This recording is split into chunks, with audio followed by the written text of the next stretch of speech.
پھر اگلا احسان کیا کیا؟ جب انہوں نے 60% کوٹا مانگا صوبہ سندھ میں، تو مہاجر جو اکابرین تھے انہوں نے برا نہیں مانا، انہوں نے کہا دے دو۔ یہ وہی بھٹو ہے جس نے ایوب خان کو مہاجروں پر حملہ کروانے کا کہا، یہی وہی بھٹو ہے جس نے ایوب خان کو مہاجروں کو ملازمتوں سے نکالنے کا کہا۔ یہ سندھ کا نسل پرست مستقل دھوکہ دیتا رہا، احسان فراموشی کرتا رہا، ٹھیک ہے؟ ابھی نمک کی بات میں نے نہیں کی ہے۔ اور مہاجر پہلے 1928 میں بزرگوں نے قیام پاکستان پر، اس کے بعد احسان کرتا رہا، ٹھیک ہے؟ اگلا احسان کیا کیا کہ 1988 میں مہاجر قومی موومنٹ جیت گئی کوٹا سسٹم ختم کرانے کے لیے، بہاریوں کو واپس لانے کے لیے اور مہاجر قومیت منوانے کے لیے۔ الطاف نے اپنی قوم کو دھوکہ دیا، اپنی قوم کے بھاری مینڈیٹ کو ذلیل کرا دیا، مگر ان حرام خوروں کے لیے نہ کوٹے کی بات کی، نہ بہاریوں کی واپسی کی بات کی، اور نہ قومیت کی بات کی۔ اور پانچواں اور آخری جو احسان کیا 18ویں ترمیم میں، سندھو دیش جو بنانے کا جی ایم سید نے کہا تھا، وہ 18ویں ترمیم میں ایسا خود مختار صوبہ بنا کر دیا ایم کیو ایم نے۔ میں شیئر کر چکا ہوں، پورے میرے چینل پہ موجود ہے، کہ حیدر عباس رضوی یہ کہتے رہے کہ یہ صوبائی خود مختاری بھی ہمیں اتنی قبول نہیں ہے جتنا ہم چاہتے تھے۔ بقول حیدر عباس رضوی کے چھپے الفاظ میں پاکستان توڑنا چاہتے تھے، جی ایم سید کو خوش کرنے کے لیے، اس کی روح کے ایصال ثواب کے لیے۔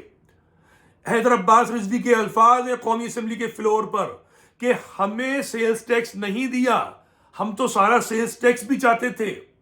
جو کراچی جو 95% سیلز ٹیکس دیتا ہے پورے پاکستان کا، وہ سارا سندھ میں آنا چاہیے تھا، کراچی میں نہیں، سندھ میں آنا چاہیے تھا۔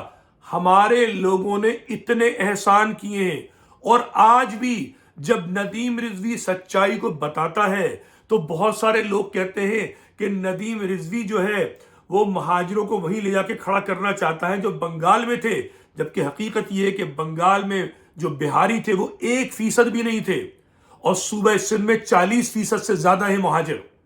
کراچی میں اس جعلی سینسس کے مطابق بھی، مردم شماری کے مطابق بھی 55% مہاجر ہے، صوبہ سندھ میں 27% مہاجر ہے۔ کسی کا باپ نقصان نہیں پہنچا سکتا اگر مہاجر ان احسان فراموشوں کو آئینہ دکھانا شروع کر دے۔ صرف آئینہ دکھائے، میں لڑائی کی بات نہیں کر رہا، آئینہ دکھانا بہت ضروری ہے۔ اب آپ نے دیکھا آپ احسان کرتے گئے اور یہ احسان فراموشی کرتے چلے گئے، آپ کا پانی چھینا جا رہا ہے، مگر یہ اپنی زمینوں کے پانی کی بات کر رہے ہیں۔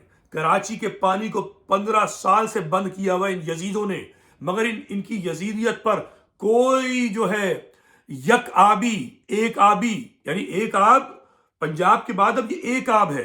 سندھ پہ میں بعد میں بھی بات کروں گا، یہ صوبہ سندھ غلط نام ہے، مگر انہوں نے احسان فراموشی کی ہوئی ہے۔ نمک حرامی سن لیجئے، کتنے نمک حرام ہیں۔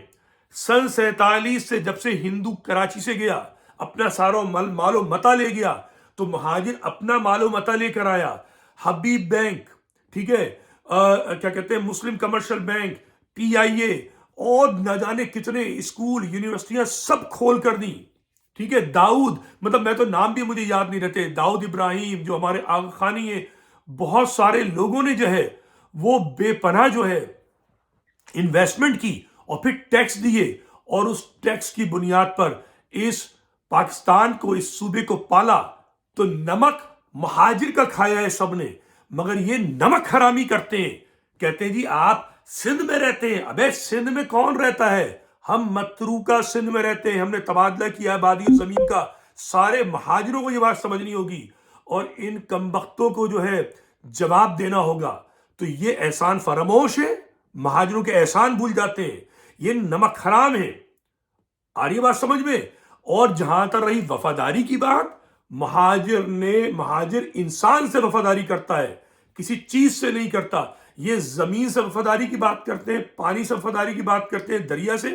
ان سے یہ پوچھو کہ دریا اگر باپ ہے تو تم پانی پہ ایک دوسرے کو قتل کیوں کرتے ہو؟ زمین اگر تمہاری ماں ہے تو زمین کو بیچتے کیوں ہو؟ تم اپنی ماں کو بیچتے ہو جا کر، شرم نہیں آتی تمہیں؟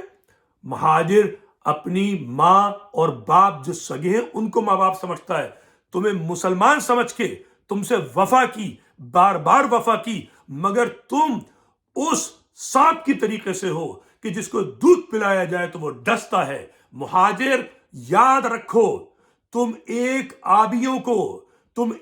آبیوں کو مستقل دودھ پلا رہا ہے اور تم اس کو ڈستے چلے جا رہے ہو، ہر دفعہ ڈستے جا رہے ہو. شرم کرو، حیا کرو. اور یہ آخری بات اب میں کرتا ہوں کہ یہ ایک آب کیا ہے. ٹھیک ہے، دیکھیے، صوبہ جسے سندھ بنایا ہمارے بزرگوں نے انگریز سے لڑ کر، پھر سن 70 میں ایک اور احسان کیا جب یحییٰ خان سے کہا کہ نہیں ہم کراچی کو الگ نہیں چاہتے، ایک صوبہ سندھ رہے، مگر یہ احسان فراموش نہیں سمجھتے. مگر حقیقت یہ ہے کہ سندھ جو ہے وہ ایک صوبے کا نام نہیں ہے.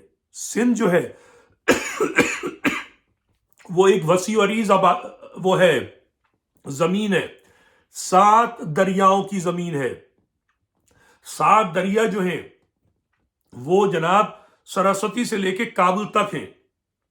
پنجاب، ہریانہ، گجرات، راجستھان، یہ ایک آباد، جس کو ایک آباد کیا ہے، جہاں یہ 7 میں سے 2 دریا تو ایک دریا خشک ہو گیا، ایک کابل افغانستان میں چلا گیا، 5 رہ گئے. ٹھیک ہے، جو پنجنت کا مقام ہے اس کے نیچے ایک دریا رہ جاتا ہے جس کو ہمارے پشتو بھائی اباسین کہتے ہیں اور جس کو سندھو بھی کہا جاتا ہے، دریائے سندھ بھی کہا جاتا ہے. تو جب وہ نیچے آتا ہے تو وہ ایک دریا رہ جاتا ہے، ایک آب رہ جاتا ہے. 5 آب 5 دریاؤں کی زمین، ایک آب ایک دریا کی زمین. اگر یہ نسل پرستی، یہ سندھ کے نام پر جو جھوٹ ہے، صرف ایک صوبے کے لوگ سندھی بنے بیٹھے، کیوں بھائی؟ ہریانہ کا بھی بندہ سندھی ہے، پنجابی بھی سندھی ہے. یہ سب کے سب جو ہیں وادی سندھ کے سپوت ہیں، سپتہ سندھو کے سپوت ہیں. بیشتر مہاجر جو ہریانہ کا ہے، راجستھان کا ہے، گجرات کا ہے، وہ وادی سندھ کا ان سے زیادہ وارث ہے جو ایک آب کے جو لوگ ہیں، یعنی جو پنجنت کے نیچے کا جو مقام ہے جو بحیرہ عرب میں گر رہا ہے، یہ ایک آب ہے. جو ایک آبی ہیں وہ زبردستی سارے سندھ کی ٹھیکیداری نہ کریں. 5000 سال کی جو وادی سندھ کی تاریخ ہے، ثقافت ہے، اس کا وارث گجراتی، راجستھانی، ہریانوی، پنجابی، پشتون، بلوچ سب کے سب ہیں. تو اس کی ٹھیکیداری کرنا، 5000 سال کے نام پر غنڈہ گردی کرنا، بدماشی کرنا، اس کو روکنے کی ذمہ داری سرکار پاکستان پر بھی ہے اور ہر قومیت کے اوپر ہے. اس علاقے، اس صوبے کا نام بدلا جائے، اس کو ایک آب کہا جائے. یہ ایک آب ہے، اس سے زیادہ نہیں ہے، ایک آب ہے. سندھی سب کے سب ہیں، تو ان کو سندھی کہنا وادی سندھ کے ساتھ زیادتی ہے، وادی مہران کے ساتھ زیادتی ہے، وادی ہند کے ساتھ زیادتی ہے. تاریخ پڑھ لیجئے، یہ صوبہ ہمیشہ بیکورڈ پارٹ رہا ہے. موہنجو ڈارو کے بعد یہ صوبہ تباہ حال رہا ہے اور اس پر ہمیشہ غیروں کی حکمرانی رہی ہے. تاریخ میں صرف 2 یا 3 ایسے مقام ملتے ہیں کہ جہاں یہ سیلف گورنڈ انہوں نے کیا ہو، سمبا کے زمانے میں اور تالپوروں کا آخری زمانہ ہے.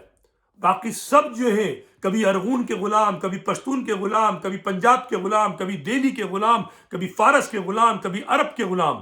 آج کل یہ مہاجروں پر ظلم و زیادتی کر رہے ہیں. مہاجروں کو سمجھنا ہوگا اور بولنا ہوگا. یہ بلی ہیں، یہ دہشت پسند ہیں، یہ بدماشی کرتے ہیں. ان بدماشوں سے ڈریں گے یہ اور بدماشی کریں گے. تو ان بدماشوں کی بدماشی کو روکنا ہے تو ان کو جواب دینا ہوگا. میں صرف آپ کو جواب دینے کا سلیقہ سکھاتا ہوں. اپنا خیال رکھیے. خدا حافظ.